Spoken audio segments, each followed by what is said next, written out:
For the first time in years, the Middle East is quiet, not because the bombs ran out, but because Trump just shut them up. The man they called dangerous to democracy just brought every hostage home. While the diplomats were writing speeches, he was signing peace. Israel is dancing in the streets. Hamas is confused, not sure whether to celebrate or surrender. And in Washington, a different kind of battle. Charlie Kirk, the man who taught a generation to fight for faith and freedom, was honored in the Rose Garden. And it wasn't a politician's speech that broke the room. It was a child's voice saying, "Happy birthday, Daddy. This is BVD LAND. Hit subscribe. You might not save the world, but you'll definitely make me happier." 3 flag-draped coffins came home to Israel tonight, and for once, a silence said everything. Years of waiting, years of praying, and now, the families finally have something to hold on to. The IDF released the names, and the message to Hamas couldn't be louder. You're out of time. Hand them over, or pay for it. Inside Gaza, resistance has turned on its own. Hamas is executing people accused of stealing aid or breathing the wrong air. That's their version of justice. Then Trump was asked, will they really disarm? He didn't blink, he didn't smile, he just dropped his. We have told them we want to disarm, and they will disarm, and if they don't disarm, we will disarm them. And it'll happen quickly and perhaps violently. But they will disarm. And I spoke to Hamas, and I said, "You're going to disarm, right?" "Yes, sir, we're going to disarm." That's what they told me. They will disarm, or we will disarm them. Got it? That's not diplomacy, that's dominance. Meanwhile, phase 2 of the peace deal is already rolling. Qatar, Egypt, and Turkey are in. And the U.S. Central Command just committed 200 troops to coordinate the transition, not to invade Gaza, but to make sure everyone plays by the rules. And back in Israel, it's celebration, not chaos. The Jerusalem Post headline says, "The nation elated. Tel Aviv, dancing in the streets, holding Torahs high. For once, the Middle East isn't praying for peace." Peace is the headline, but not the whole story. Because while the world claps for the ceasefire, Hamas is already breaking it. They're still holding back, still killing their own. Still proving that terror group wasn't a mistranslation, it was a job title. You'd think peace means the guns go quiet, but in Gaza, silence just means someone's been shot. And tonight, Netanyahu said what everyone else is too scared to say. First, Hamas has to give up their arms. Second, they have to make sure there are no weapons factories in Gaza and no smuggling of weapons into Gaza. Translation: put down the rockets, or lose the territory. And while Hamas hides underground, survivors are finally talking. The hostages who made it home barely are telling the world what hell looks like when it has a human face. Starved, beaten, tortured, not by soldiers, but by professionals. Teachers, lawyers, college lecturers, the kind of people the media calls civilians. One man was locked in darkness so long he forgot what sunlight looked like. Another was told his whole family was dead, just to break him faster. And one was forced to dig his own grave. That's not resistance. That's beefle and a suit and tie. And after 738 days of hell, families finally spoke. They didn't talk about revenge. They talked about faith.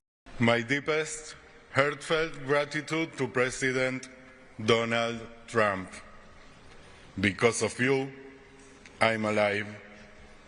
Thanks to you, I'm standing here today, and thanks to you, my little brother is finally home. Thank you for never giving up and for having the courage to lead when everything seems impossible. For the first time in 2 years, our family can finally breathe. Gali and Ziv are home. They are safe, alive, and back in the arms of our mother, who never stopped believing this day would come. For 738 days, our lives were trapped between hope and fear. Yesterday, that chapter ended. Seeing Gali and Ziv again, holding them after so long, was like feeling the world start to move again. Held by Hamas, whose families long for foreclosure. They deserve to be honored and given a proper burial. I call on the international community to keep pressure at Hamas.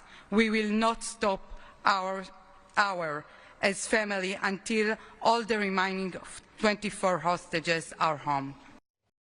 When you hear that the word peace doesn't sound so simple anymore, because for these families, the war didn't end with a signature. It ended with a heartbeat, and for the 24 still missing, it hasn't ended at all. 3 at the White House. It wasn't politics for once. It was personal. President Trump stood in the Rose Garden and honored the man who didn't wait for permission to lead, Charlie Kirk. The firebrand who turned college campuses into battlegrounds of free speech was awarded the Presidential Medal of Freedom. He wasn't born famous. He built it one campus, one kid, one microphone at a time. While others posted hashtags, he built an army. He didn't chase attention.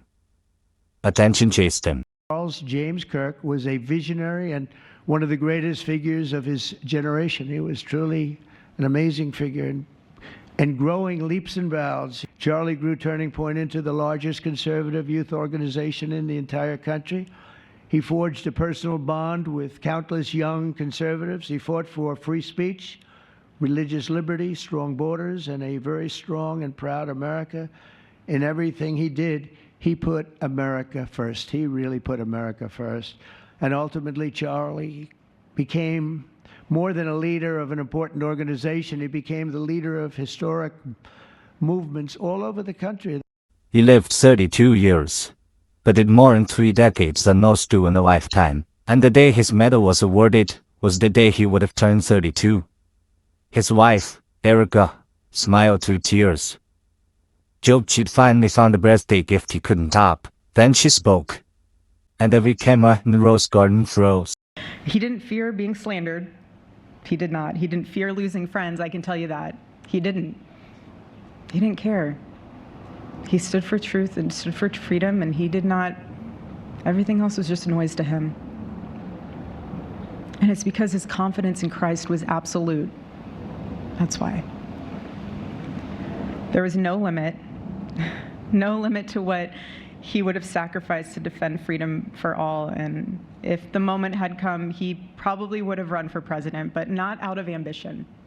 He would only have done it if that was something that he believed that his country needed from a servant's heart standpoint. And Charlie lived only 31 short years. No, he's 32, but on this side of heaven. That line, on this side of heaven, that's not something you write. That's something you feel. Charlie didn't fear losing friends. He feared losing freedom, and that's why he mattered. He wasn't just building Turning Point. He was building backbone in a culture that rewards silence. He chose volume, and now his voice still echoes. And every kid who refuses to bow, and every truth that refuses to die. After the ceremony, the room stayed quiet. The president stepped down from the podium and went straight to Charlie's parents, broken but unshaken. No speeches, no applause, just a song, soft, patriotic, echoing through the Rose Garden. Then Erica spoke again, this time for their daughter. And suddenly, the whole country stopped scrolling. And before I close, I'll share with you that I asked our daughter what she would like to say to Daddy for his birthday. Excuse me.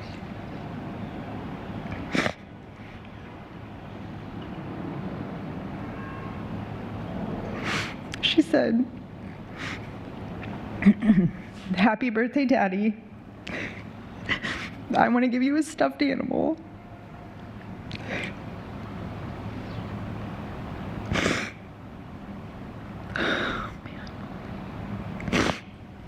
"I want you to eat a cupcake with ice cream, and I want you to go have a birthday surprise." The room didn't cry. It exhaled, because that's what innocence sounds like in a world that's forgotten how. And right after that moment, a different kind of message from Washington. The State Department revoked the visas of foreigners who mocked Charlie Kirk's death. A Mexican, a German, a Paraguayan, a South African. They celebrated an American assassination, and now they're celebrating from outside the country. Freedom of speech is a right. Freedom to cheer for murder isn't. Tonight wasn't just another headline. It was proof that peace still happens when strength leads, that faith still moves people when fear fails, and that truth, no matter how many times they try to bury it, always finds a microphone. Trump didn't just broker a ceasefire. He ended an era of weakness. And Charlie Kirk, he didn't live for fame. He lived for purpose. So, while the world argues over credit, we'll keep doing what we do best. Cut through the noise and say what everyone else is afraid to. BVD LAND.